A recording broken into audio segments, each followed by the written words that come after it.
Good morning friends. Integral का एक sum देखेंगे। I is equal to integral sine x upon 1 minus sine x d x. ये problem करने के लिए मैं डिनोमिनेटर को रैशनलाइज करूंगा। इसका मतलब क्या है, डिनोमिनेटर में यहाँ पे 1 माइनस साइन एक्स टर्म मौजूद है।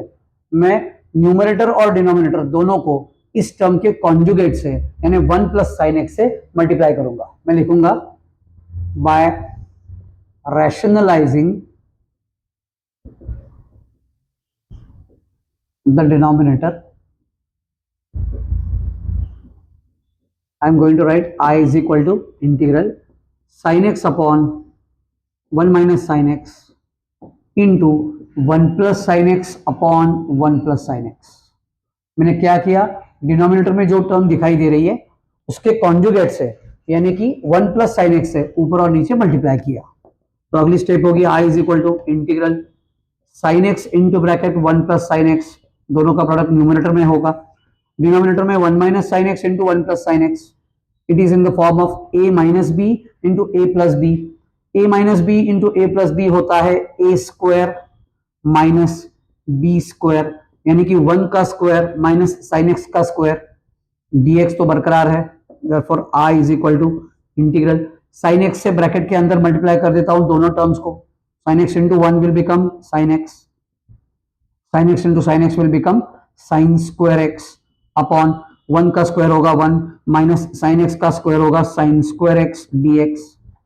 उसी का मतलब होगा I is equal to integral ऊपर वाले sin x plus sin square x as it is रखता हूं, डिनोमिनेटर में 1 minus sin x square x हो जाता है cos square x dx as it is होगा।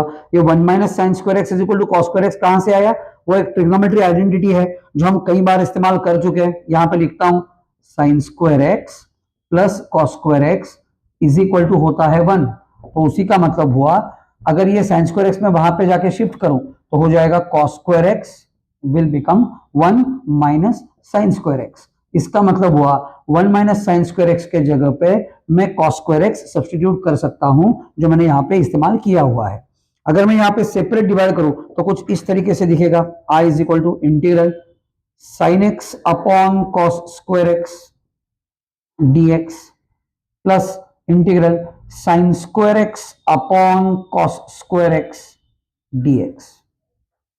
तो उसी का मतलब होगा I is equal to integral sine x upon cos square x, ये जो टर्म है मैं कुछ इस तरीके से लिखूंगा sine x upon cos x into 1 upon cos x dx, बीच वाला plus sine as it is integral sine square x upon cos square x बनेगा tan square x dx।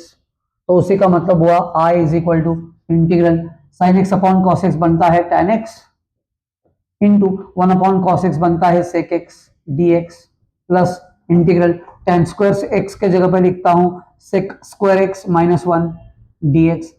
tan square x के जगह पे मैंने sec स्क्वायर एक्स माइनस 1 क्यों लिखा, क्योंकि सीधा tan स्क्वायर एक्स का इंटीग्रल हमारे पास मौजूद नहीं है। तो मैं लिखूंगा therefore I is equal to integral, instead of writing tan x into sec x I will rewrite that term as sec x tan x dx plus integral sec square x dx minus integral 1 dx, that is I is equal to sec x tan x का integration होता है sec x plus sec square x का integration होता है tan x minus 1 dx का integration होता है minus x, अंत में आएगा प्लस c, यानी कि दिए हुए प्रॉब्लम का ये फाइनल आंसर है।